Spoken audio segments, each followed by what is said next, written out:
क्या आपके साथ भी ध्यान करते वक्त ऐसा होता है कि अचानक दांत अपने आप कस जाते हैं, जबड़े में कंपन होने लगता है और आप सोचते हैं कि कहीं कुछ गलत तो नहीं हो रहा? रुकिए, ये कोई बीमारी नहीं, ये तो संकेत है कि आपकी कुंडलिनी जाग रही है। देखिए, जब आप गहरे ध्यान में जाते हैं तो आपके शरीर में सुप्त पड़ी ऊर्जा जागने लगती है और सबसे पहले ये ऊर्जा जाती है कहाँ? सीधे आपके जबड़े में, क्योंकि हमारे जबड़े में हमारे सारे तनाव, दबी हुई भावनाएं, अनकहे शब्द, सब कुछ जमा होता है। जब कुंडलिनी ऊर्जा ऊपर उठती है तो सबसे पहले ये ब्लॉकेज को तोड़ती है और इसीलिए दांत कसते हैं, जबड़ा कांपता है, कभी कभी तो ऐसा लगता है जैसे बिजली का करंट दौड़ गया। पुराने योग ग्रंथों में इसे प्राण स्फुरण कहा गया है। ये वो पल है जब आपका शरीर खुद को हील कर रहा होता है, जब पुरानी ऊर्जा निकल रही होती है और नई ऊर्जा भर रही होती है। तो अगली बार ध्यान में जब ऐसा हो तो घबराइए मत, बस शांत रहिए, सांस लेते रहिए और इस ऊर्जा को बहने दीजिए। ये आपके जागरण की शुरुआत है दोस्तों। ये वो संकेत है जो हजारों साधक तरसते रहते हैं। तो बताइए, क्या आपके साथ भी ऐसा हुआ है? कमेंट में जरूर शेयर कीजिए। जब आप ध्यान में बैठते हैं और अचानक महसूस करते हैं कि आपके दांत अपने आप कस गए हैं, जबड़े में तनाव आ गया है, तो घबराइए मत। ये कोई शारीरिक विकार नहीं, बल्कि आपके भीतर सुप्त पड़ी ऊर्जा के जागरण का संकेत है। मानव शरीर केवल मांस मज्जा का पुतला नहीं है, बल्कि ये एक जटिल ऊर्जा तंत्र है जहां अनगिनत नाड़ियां, चक्र और प्राण प्रवाहित होते रहते हैं। हमारे शरीर में 72,000 नाड़ियों का जाल फैला हुआ है, जिनमें से कुछ प्रमुख नाड़ियां सीधे तौर पर हमारे जबड़े और दांतों के क्षेत्र से जुड़ी होती हैं। जब ध्यान की गहराई में आपकी चेतना सूक्ष्म स्तर पर जाने लगती है तो शरीर में अवरुद्ध पड़ी ऊर्जा मुक्त होने का प्रयास करती है।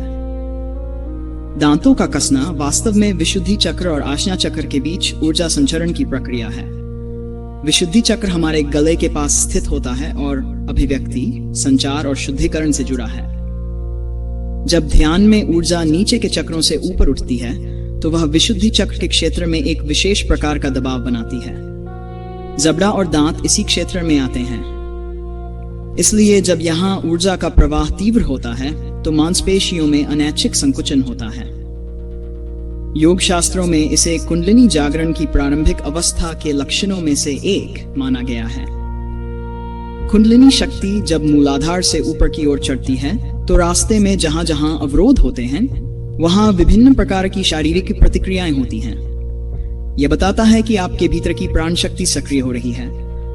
जब गहरे ध्यान में मस्तिष्क की तरंगें बदलती हैं, बीटा से अल्फा, थीटा और फिर डेल्टा की ओर, तो शरीर के विभिन्न हिस्सों में सूक्ष्म विद्युतीय तरंगें उत्पन्न होती हैं। त्रिपृष्ठी तंत्रिका या ट्राइजेमिनल नर्व, जो चेहरे की सबसे बड़ी तंत्रिका है, इन तरंगों से प्रभावित होती है और जबड़े की मांसपेशियों में संकुचन पैदा करती है। लेकिन केवल तंत्रिका विज्ञान से इस घटना को पूरी तरह नहीं समझा जा सकता। प्राचीन तांत्रिक परंपराओं में बताया गया है कि हमारे शरीर में अनेक ग्रंथियां या ऊर्जावान गांठें होती हैं। ये गांठें हमारे दबे हुए भावनाओं, अव्यक्त क्रोध, दुख, भय और तनाव का संचित रूप हैं। जब ध्यान की शक्ति इन गांठों को छूती है तो वे खुलने लगती हैं और शरीर में विभिन्न प्रकार की प्रतिक्रियाएं होती हैं। विशेष रूप से जबड़े का क्षेत्र हमारी अभिव्यक्ति से जुड़ा है।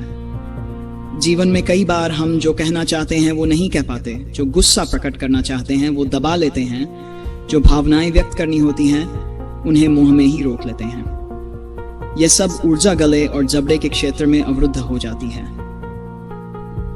ध्यान जब इस क्षेत्र को शुद्ध करता है तो यह संचित ऊर्जा मुक्त होने लगती है और दांतों में कसाव के रूप में प्रकट होती है। ध्यान रहे कि यह प्रक्रिया अस्थायी है। जैसे जैसे आपका ध्यान गहरा होता जाएगा और ऊर्जा के अवरोध साफ होते जाएंगे, ये लक्षण धीरे धीरे कम होते जाएंगे। शुरुआत में तो यह तीव्र हो सकता है, लेकिन यह इस बात का सकारात्मक संकेत है कि आपका ध्यान अभ्यास सही दिशा में जा रहा है। आप केवल सतही स्तर पर नहीं, बल्कि गहरे ऊर्जा स्तर पर काम कर रहे हैं। कुछ साधकों को इसके साथ साथ अन्य लक्षण भी महसूस हो सकते हैं, जैसे सिर में हल्का दबाव, भौहों के बीच झनझनाहट, रीढ़ में सूक्ष्म कंपन, शरीर में गर्मी या ठंडक की लहरें, हाथ पैरों में झुरझुरी। ये सब ऊर्जा जागरण के स्वाभाविक लक्षण हैं। प्राचीन ग्रंथों में इन्हें क्रिया कहा गया है, अर्थात ध्यान में होने वाली स्वतःस्फूर्त क्रियाएं। अब सवाल उठता है कि इस स्थिति में क्या करना चाहिए। सबसे पहली और महत्वपूर्ण बात, घबराएं नहीं। जैसे ही आप भयभीत होंगे या चिंतित होंगे, आपकी ऊर्जा फिर से सिकुड़ जाएगी और अवरुद्ध हो जाएगी। इसके बजाय एक साक्षी बनकर इस प्रक्रिया को देखते रहें। बस निरीक्षण करें कि दांत कस रहे हैं, जबड़े में तनाव है, लेकिन उसमें उलझे नहीं। साथ ही अपनी श्वास पर ध्यान दें। गहरी, लंबी, धीमी श्वास लें। श्वास ही वह माध्यम है जो ऊर्जा को संतुलित करती है। जब आप सचेत रूप से श्वास लेते हैं तो प्राण का प्रवाह नियंत्रित होता है और जो भी अवरोध हैं वे आसानी से खुलते हैं। कुछ समय तक केवल श्वास पर केंद्रित रहें। देखेंगे कि जबड़े का तनाव धीरे धीरे कम होने लगेगा। एक और प्रभावी तरीका है जागरूकता को शरीर के अन्य हिस्सों में ले जाना। यदि जबड़े में बहुत अधिक तनाव महसूस हो रहा है तो अपनी जागरूकता को पैरों की उंगलियों पर ले जाएं, फिर धीरे धीरे पूरे शरीर को स्कैन करते हुए ऊपर लाएं। इससे ऊर्जा एक जगह एकत्रित नहीं होगी, बल्कि पूरे शरीर में समान रूप से वितरित होगी। कुछ योगिक तकनीकें भी बेहद कारगर हैं, जैसे सिंह मुद्रा या लायन पोज, जिसमें आप जीभ बाहर निकालकर गले और जबड़े की मांसपेशियों को जानबूझकर तनाव देते हैं और फिर छोड़ते हैं। ये जमी हुई ऊर्जा को मुक्त करने में मदद करता है। या फिर ब्रह्मरी प्राणायाम, जिसमें भंवरे जैसी गुंजन ध्वनि करते हैं। यह कंपन गले और सिर के क्षेत्र में फंसी ऊर्जा को शिथिल करता है। ध्यान के बाद कुछ समय हल्की गर्दन और जबड़े की स्ट्रेचिंग करनी चाहिए। धीरे धीरे गर्दन को दाएं बाएं घुमाएं, जबड़े को खोले बंद करें, चेहरे की मालिश करें। इससे मांसपेशियों में आया तनाव रिलीज होगा और रक्त संचार भी सुधरेगा। यह भी समझना जरूरी है कि हर व्यक्ति की ऊर्जा संरचना अलग होती है। किसी को दांत कसने का अनुभव होगा तो किसी को सिर में भारीपन, किसी को पेट में गर्मी, तो किसी को हृदय में विस्तार का एहसास। ये सब व्यक्तिगत ऊर्जा पैटर्न के अनुसार होता है। इसलिए दूसरों से अपनी तुलना न करें। आपका अनुभव आपका अपना है, उसे स्वीकार करें। दीर्घकालीन रूप से जैसे जैसे आपका अभ्यास गहरा होगा, ये शारीरिक लक्षण क्षीण होते जाएंगे। एक समय ऐसा आएगा जब ध्यान में बैठते ही शरीर अपने आप शांत, स्थिर और संतुलित हो जाएगा। लेकिन शुरुआती दौर में ये क्रियाएं आवश्यक हैं, क्योंकि शरीर खुद को ध्यान की उच्च आवृत्तियों के लिए तैयार कर रहा होता है। कभी कभी ये लक्षण तीव्र ऊर्जावान शुद्धिकरण की प्रक्रिया भी हो सकते हैं, जिसे योग में संस्कार शोधन कहा गया है। हमारे अवचेतन मन में जन्मों जन्मों के संस्कार, इस जीवन के दबे हुए अनुभव, अधूरे भावनात्मक चक्र जमा रहते हैं। ध्यान की अग्नि जब इन्हें जलाती है तो शरीर में विभिन्न प्रतिक्रियाएं होती हैं। दांत कसना इसी शुद्धिकरण का हिस्सा हो सकता है। ऐसे में धैर्य और विश्वास बेहद जरूरी है। समझें कि यह प्रक्रिया आपके विकास के लिए है, आपके खिलाफ नहीं। शरीर अपनी बुद्धिमत्ता से जानता है कि क्या करना है। आप बस उसे होने दें, हस्तक्षेप न करें, साक्षी बनकर देखते रहें। यही ध्यान की असली कला है। अंत में, यदि आपको लगे कि यह केवल ऊर्जावान नहीं बल्कि कोई शारीरिक समस्या भी हो सकती है, जैसे TMJ डिसऑर्डर या दांतों की कोई तकलीफ, तो एक बार डेंटिस्ट से परामर्श लेना भी बुद्धिमानी है। लेकिन यदि यह समस्या केवल ध्यान के दौरान ही आती है और सामान्य जीवन में नहीं, तो यह निश्चित रूप से ऊर्जावान है, शारीरिक नहीं। अपनी साधना में आगे बढ़ते रहें। ये सभी लक्षण, चाहे वो दांत कसना हो या अन्य कोई अनुभूति, बस मील के पत्थर हैं। असली यात्रा तो भीतर की चेतना के विस्तार की है। जैसे जैसे आप गहरे उतरेंगे, शरीर अपने आप समायोजित हो जाएगा और आप एक नई उच्चतर चेतना की अवस्था में स्थापित हो जाएंगे। बस विश्वास रखें और अभ्यास जारी रखें। जब आप ध्यान की गहराई में उतरते हैं और शून्य की अवस्था को छूने लगते हैं, तो जो कुछ भी घटित होता है वह प्रत्येक साधक के लिए अलग होता है। यह अंतर इसलिए है क्योंकि हर व्यक्ति की ऊर्जा संरचना, कर्म संस्कार, शारीरिक बनावट और मानसिक प्रवृत्तियां भिन्न होती हैं। किसी को प्रकाश दिखता है, किसी को ध्वनियां सुनाई देती हैं, किसी का शरीर कांपने लगता है, तो किसी के दांत आपस में कसने लगते हैं। लेकिन जो भी हो रहा है वह उस व्यक्ति के लिए सर्वथा उपयुक्त और आवश्यक है। जब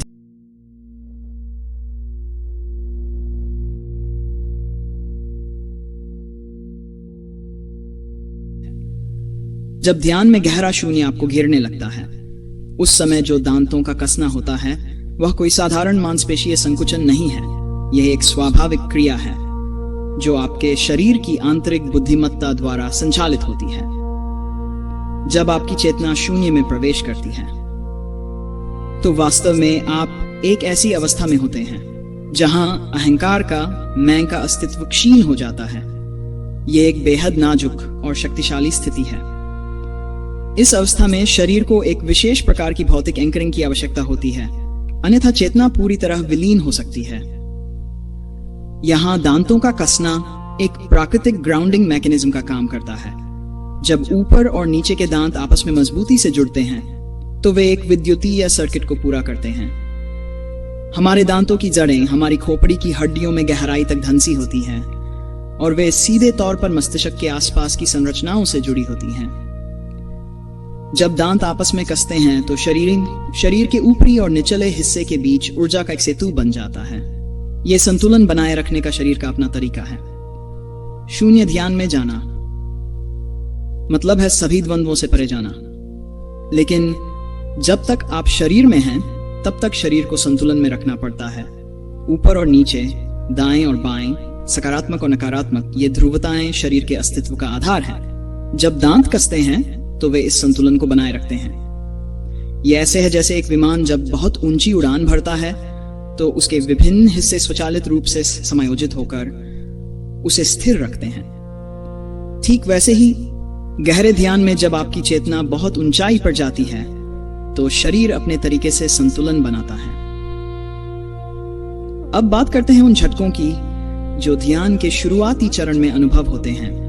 जब आप ध्यान में बैठते हैं और अचानक आपके शरीर में एक झटका लगता है, मानो किसी ने धक्का दिया हो या बिजली का करंट दौड़ गया हो, तो यह भी एक बेहद महत्वपूर्ण घटना है। ये झटके बेतरतीब या अर्थहीन नहीं है, बल्कि ये आपके भीतर एक गहरी परिवर्तन प्रक्रिया के संकेत हैं। हमारा मन और शरीर एक विशेष आवृत्ति पर कार्य करते हैं। सामान्य जागृत अवस्था में हमारे मस्तिष्क की तरंगें बीटा फ्रीक्वेंसी पर होती हैं, तेज, सक्रिय विचारों से भरी।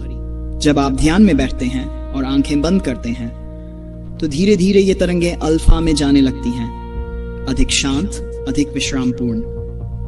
और जैसे जैसे ध्यान गहरा होता है, थीटा और फिर डेल्टा की ओर बढ़ता है। यह आवृत्ति में बदलाव अचानक नहीं होता, बल्कि कूदते हुए होता है। जैसे एक रेडियो को एक स्टेशन से दूसरे स्टेशन पर ट्यून करते हैं तो बीच में कुछ शोर, कुछ अस्पष्टता आती है। जब आपकी चेतना एक आवृत्ति से दूसरी आवृत्ति में कूदती है तो उस संक्रमण के क्षण में शरीर में झटका महसूस होता है। यह वास्तव में ऊर्जा का एक स्तर से दूसरे स्तर पर स्थानांतरण है। योग में इसे प्राण स्पंद कहा गया है, प्राण की धड़कन या प्राण की उछाल। जब प्राण शरीर के एक चक्र से दूसरे चक्र में, एक नाड़ी से दूसरी नाड़ी में बड़ी मात्रा में प्रवाहित होता है तो शरीर में कंपन या झटके होते हैं। ये झटके अक्सर उस समय अधिक होते हैं जब ध्यान लग रहा होता है। जब आप जागृत अवस्था से ध्यान की गहरी अवस्था में प्रवेश कर रहे होते हैं, यह सीमा रेखा, यह दहलीज बेहद महत्वपूर्ण है। यहीं पर आपका तर्क, आपका सोचना विचारना, आपका सामान्य मानसिक नियंत्रण कमजोर पड़ता है और एक गहरी, अधिक प्रामाणिक चेतना उभरने लगती है। इस संक्रमण में शरीर को तालमेल बिठाना पड़ता है। एक और कारण है इन झटकों का, मांसपेशियों में संचित तनाव का अचानक मुक्त होना। हम अपने दैनिक जीवन में इतना तनाव शरीर में संचित कर लेते हैं कि हमें इसका एहसास भी नहीं होता। कंधे, गर्दन, पीठ, पेट, हर जगह मांसपेशियां सिकुड़ी हुई होती हैं। जब ध्यान में गहरी छूट आती है तो ये मांसपेशियां अचानक ढीली होती हैं और उस मुक्ति के क्षण में झटका महसूस होता है। यह ऐसे है जैसे एक तना हुआ तार अचानक छोड़ दिया जाए तो वह वापस अपनी स्थिति में आते हुए कंपन करता है। कुछ आध्यात्मिक परंपराओं में इन झटकों को क्रिया योग का हिस्सा माना जाता है। महावतार बाबाजी और योगांध परंपरा में क्रिया योग की बात होती है, जहां शरीर में स्वतःस्फूर्त क्रियाएं होती हैं, हिलना, कांपना, झटके लगना, विभिन्न मुद्राएं बनना। ये सब शरीर की स्वाभाविक बुद्धिमत्ता द्वारा संचालित होती है। शरीर जानता है कि उसे क्या करना है, कहां से रुकावट हटानी है, कैसे ऊर्जा को प्रवाहित करना है। झटके तब भी आते हैं जब कुंडलिनी ऊर्जा रीढ़ में ऊपर की ओर चढ़ती है और किसी चक्र में अवरोध से टकराती है। मान लीजिए आपके मणिपुर चक्र में जो नाभि के पास स्थित है कोई ऊर्जावान अवरोध है। जब ध्यान में प्राण शक्ति वहां पहुंचती है और उस अवरोध से टकराती है तो झटका लगता है। यह ऐसे है जैसे पानी की एक तेज धार किसी पत्थर से टकराए।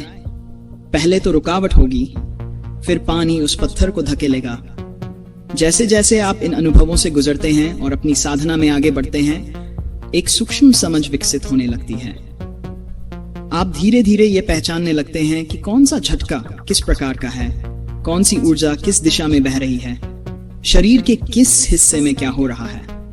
यह आत्म जागरूकता का एक नया आयाम है जो केवल ध्यान के माध्यम से ही विकसित हो सकता है। कुछ झटके बहुत सूक्ष्म होते हैं, मानो शरीर के भीतर एक हल्की लहर दौड़ गई। कुछ इतने तीव्र होते हैं कि पूरा शरीर उछल जाता है। कुछ झटके रीढ़ के आधार से शुरू होकर सिर तक जाते हैं, कुछ सिर से नीचे की ओर उतरते हैं। प्रत्येक झटके की अपनी गुणवत्ता होती है, अपना संदेश होता है। जब झटका मूलाधार से ऊपर की ओर जाता है तो यह कुंडलिनी जागरण की प्रक्रिया है। जब ऊपर से नीचे की ओर ऊर्जा उतरती है तो यह दिव्य कृपा या ब्रह्मांडीय ऊर्जा का अवतरण है। दोनों ही महत्वपूर्ण हैं, दोनों ही आवश्यक हैं।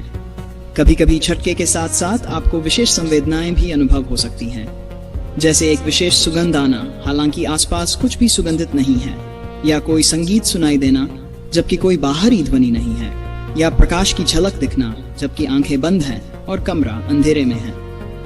ये सब सूक्ष्म इंद्रियों के जागरण के संकेत हैं। हमारे पास जो 5 स्थूल इंद्रियां हैं, देखना, सुनना, सूंघना, चखना, छूना, उनके भीतर 5 सूक्ष्म इंद्रियां भी होती हैं। ध्यान में जब चेतना सूक्ष्म स्तर पर जाती है तो ये सूक्ष्म इंद्रियां सक्रिय होने लगती हैं। इस चरण में एक और महत्वपूर्ण घटना घटती है जिसे समझना आवश्यक है। जब ऊपर और नीचे के दांत कसते हैं तो ये केवल ऊर्जा संतुलन ही नहीं बल्कि एक प्राचीन योगिक मुद्रा का स्वतःस्फूर्त रूप से घटित होना भी है। इसे जिह्वा बंद या खेचड़ी मुद्रा की तैयारी कहा जा सकता है। जब जबड़े कसते हैं तो अक्सर जीभ भी एक विशेष स्थिति में आ जाती है। कभी कभी जीभ तालू को स्पर्श करने लगती है, कभी दांतों के पीछे दब जाती है, कभी मुंह के भीतर एक विशेष बिंदु को छूती है। यह सब यादृच्छिक नहीं है। हमारे मुंह के तालू में कुछ विशेष बिंदु होते हैं जो सीधे मस्तिष्क की विभिन्न ग्रंथियों से जुड़े होते हैं। जब जीभ इन बिंदुओं को स्पर्श करती है तो विशेष रासायनिक और ऊर्जावान प्रतिक्रियाएं होती हैं। पिट्यूटरी ग्रंथि, पीनियल ग्रंथि, हाइपोथैलेमस, ये सब प्रभावित होते हैं। ये ग्रंथियां हमारे शरीर के संपूर्ण हार्मोनल सिस्टम को नियंत्रित करती हैं और इन्हीं के माध्यम से चेतना के उच्च स्तरों तक पहुंचा जा सकता है। प्राचीन योगियों ने इसे बहुत विस्तार से समझा था। उन्होंने जाना था कि शरीर के कुछ विशेष बिंदु, कुछ विशेष मुद्राएं जो चेतना को त्वरित रूप से बदल सकती हैं। खेचड़ी मुद्रा उन्हीं में से एक है, जहां जीभ को तालू के पीछे मोड़कर नासिका मार्ग की ओर ले जाया जाता है। लेकिन यह उन्नत अभ्यास है। शुरुआत में जो स्वतः होता है, जीभ का तालू को छूना, दांतों का कसना, वह इसी की तैयारी है। शरीर खुद को उच्चतर अभ्यासों के लिए तैयार कर रहा होता है। जब दांत कसते हैं और जीभ एक विशेष स्थिति में आती है तो मुंह के भीतर लार का स्राव भी बदल जाता है। कभी कभी आपको अनुभव होगा कि बहुत अधिक मीठी या अमृत जैसी लार बन रही है। योग शास्त्रों में इसे अमृत या सोम रस कहा गया है। यह कोई काल्पनिक चीज नहीं है बल्कि वास्तव में एक जैव रासायनिक परिवर्तन है। जब पीनियल ग्रंथि सक्रिय होती है तो वह कुछ विशेष स्रावों को उत्पन्न करती है जो नासिका मार्ग के माध्यम से मुंह में आते हैं। इनका स्वाद मीठा, शीतल और अत्यंत तृप्तिदायक होता है। इसे पीना, इसे अनुभव करना गहरे ध्यान का एक सुंदर उपहार है। लेकिन इन सब अनुभव में उलझ नहीं जाना चाहिए। यह एक सूक्ष्म जाल है जहां साधक फंस सकता है। अनुभव कितने ही मधुर क्यों न हो, वे अंतिम लक्ष्य नहीं हैं। वे मार्ग के पड़ाव हैं, मंजिल नहीं। अगर आप इन अनुभवों की इच्छा करने लगें, उन्हें दोहराने की कोशिश करने लगें, तो फिर आप प्रगति नहीं कर रहे बल्कि एक चक्र में फंस गए हैं। असली ध्यान तो उस अवस्था में है जहां न कोई अनुभव रहता, नहीं अनुभव की वस्तु, केवल शुद्ध उपस्थिति, केवल सत रहता है। दांतों के कसने के साथ दांतों के कसने के साथ कभी कभी चेहरे की अन्य मांसपेशियां भी सक्रिय हो सकती हैं।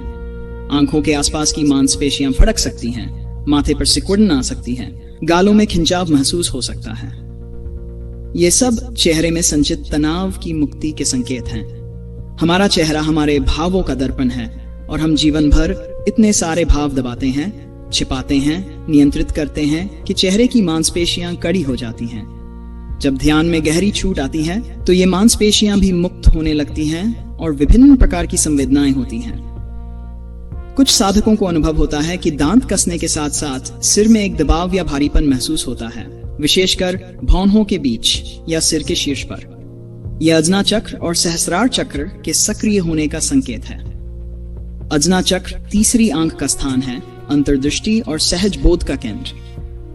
जब यहाँ ऊर्जा एकत्रित होती है तो एक विशेष दबाव महसूस होता है, मानो कोई उंगली से भौहों के बीच दबा रहा हो। यह असुविधाजनक हो सकता है, लेकिन यह वास्तव में एक शुभ संकेत है। इसका अर्थ है कि आपकी चेतना उच्च केंद्रों में जा रही है। सहस्रार चक्र सिर के शीर्ष पर स्थित है, ब्रह्मरंध्र के स्थान पर। जब यहाँ ऊर्जा पहुंचती है तो कुछ साधकों को ऐसा लगता है मानो सिर खुल रहा हो या सिर के ऊपर से कुछ बाहर निकल रहा हो। कुछ को ऐसा अनुभव होता है जैसे सिर के ऊपर एक फव्वारा फूट रहा हो। ये सब प्रतीकात्मक अनुभव हैं, लेकिन इनके पीछे वास्तविक ऊर्जावान परिवर्तन हो रहे होते हैं। सहस्रार का खुलना अर्थात व्यक्तिगत चेतना का ब्रह्मांडीय चेतना से मिलना, यह परम अनुभव है, समाधि का द्वार है। लेकिन यहां तक पहुंचने के लिए धैर्य की आवश्यकता है। एक रात में, एक सप्ताह में, एक महीने में यह नहीं होता। यह वर्षों की निष्ठावान साधना का फल है। बीच में अनेक चरण आते हैं, अनेक परीक्षाएं आती हैं, अनेक बाधाएं आती हैं। कभी लगता है कि बहुत प्रगति हो रही है, फिर अचानक सब थम सा जाता है। कभी अद्भुत अनुभव होते हैं, फिर महीनों कुछ नहीं होता। यह सब स्वाभाविक है। साधना का मार्ग एक सीधी रेखा नहीं है, बल्कि एक सर्पिल है, कभी ऊपर कभी नीचे, लेकिन समग्रता में हमेशा ऊपर की ओर जाता हुआ। दांतों के कसने के साथ कुछ साधकों को यह भी अनुभव होता है कि उनकी सांस अपने आप एक विशेष लय में आ जाती है। कभी कभी सांस बहुत धीमी हो जाती है, इतनी धीमी कि लगता है मानो रुक ही गई है। कभी कभी सांस में अपने आप कुंभक हो जाता है, अर्थात सांस रुक जाती है और शरीर सहज रूप से उसे रोके रखता है। यह केवली कुंभक कहलाता है। स्वतःस्फूर्त श्वास निरोध, यह बहुत उन्नत अवस्था है।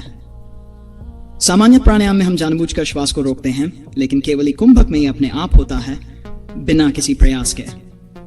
जब श्वास इतनी धीमी हो जाती है या रुक जाती है तो शरीर की ऑक्सीजन की खपत भी कम हो जाती है, मेटाबॉलिक रेट घट जाता है। शरीर एक विशेष अवस्था में चला जाता है जहां उसे बहुत कम ऊर्जा की आवश्यकता होती है। इस अवस्था में चेतना बहुत गहरे स्तरों तक जा सकती है, क्योंकि श्वास और मन एक दूसरे से जुड़े हैं। जब श्वास शांत होती है तो मन भी शांत होता है, और जब मन पूरी तरह शांत हो जाता है तो श्वास लगभग ठहर सी जाती है। यह एक चक्रीय प्रक्रिया है जो एक दूसरे को सहारा देती है। इन सब अनुभवों के साथ जो सबसे महत्वपूर्ण बात है वह है आपका दृष्टिकोण, आपका भाव। यदि आप इन अनुभवों को अपनी उपलब्धि मान लें, अहंकार का हिस्सा बना लें, तो वे बाधा बन जाएंगे। मुझे ऐसा अनुभव हुआ, मेरे दांत कसते हैं, मुझे झटके लगते हैं, मैं विशेष हूं, यह दृष्टिकोण घातक है। इसके विपरीत, यदि आप सब कुछ प्रकृति के खेल के रूप में देखें, शरीर की स्वाभाविक प्रक्रियाओं के रूप में देखें और खुद को केवल एक साक्षी माने, तो ये अनुभव आपको आगे ले जाएंगे। सच्चा साधक वह है जो न तो अनुभवों का पीछा करता है, न उनसे भागता है। जो आए उसे स्वीकार करता है, जो न आए उसे भी स्वीकार करता है। जो प्रत्येक क्षण में जो कुछ है उसके साथ पूरी तरह मौजूद रहता है। यही समत्व है, यही साम्य है, यही योग का वास्तविक अर्थ है। और इसी समत्व में, इसी निष्काम भाव में परम सत्य का साक्षात्कार होता है। जैसे जैसे साधना गहरी होती जाती है, शरीर, मन और चेतना तीनों में एक स्थायी रूपांतरण शुरू हो जाता है। पहले जो झटके, कंपन या दांतों का कसना अस्थिर रूप में होता था, अब वे एक संतुलित लय में परिवर्तित होने लगते हैं। शरीर अब ऊर्जा का प्रतिरोध नहीं करता, बल्कि उसका माध्यम बन जाता है। हर कोशिका, हर स्नायु, हर श्वास एक नए सामंजस्य में डलने लगती है। आप महसूस करेंगे कि आपका शरीर हल्का हो गया है। चलना, बोलना, खाना, सोना सब कुछ सहज हो गया है। भीतर एक शांत आनंद बहने लगता है जो किसी कारण पर निर्भर नहीं।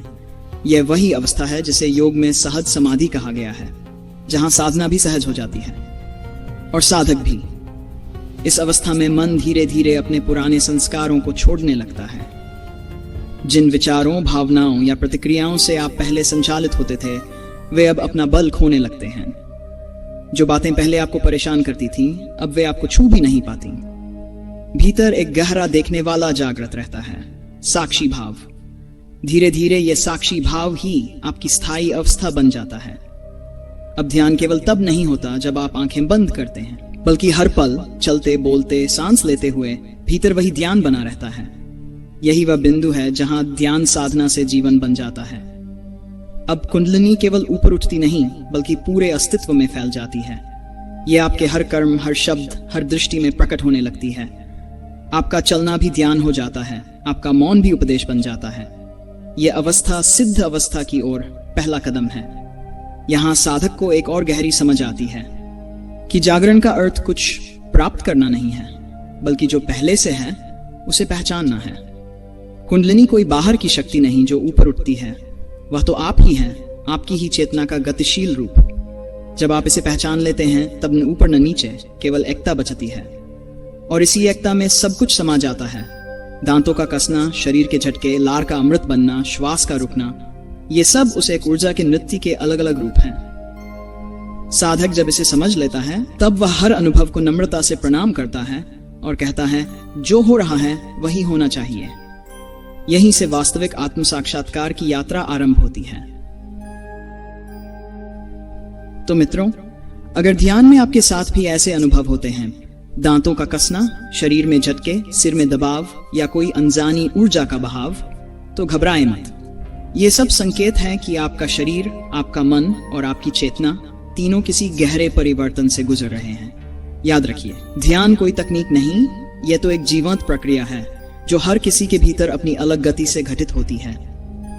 कोई इसे झटकों के रूप में महसूस करता है, कोई प्रकाश के रूप में, कोई मौन के रूप में, पर हर अनुभव अंततः उसी दिशा में ले जाता है, स्वयं की पहचान की ओर। तो जब भी अगली बार ध्यान में बैठें, कुछ पाने की कोशिश मत कीजिए। बस शांत रहिए, साक्षी बनिए और जो भी हो रहा है उसे होने दीजिए, क्योंकि वहीं उसी मौन में, उसी शून्य में आप स्वयं से मिलेंगे। तो इस अनुभव को अपने तक मत रखिए। कमेंट में बताइए, ध्यान के दौरान आपके साथ क्या घटित होता है? क्या आपने भी कभी अपने भीतर उस शक्ति की लहर महसूस की है? और अगर यह जान आपके हृदय को छू गया हो, तो इस वीडियो को साझा करें ताकि और लोग भी समझ सकें कि ध्यान कोई रहस्यमय डर नहीं, बल्कि जागरण की सुंदर यात्रा है। मिलते हैं अगले ध्यान में, जहां शब्द नहीं होंगे, केवल अनुभव होगा।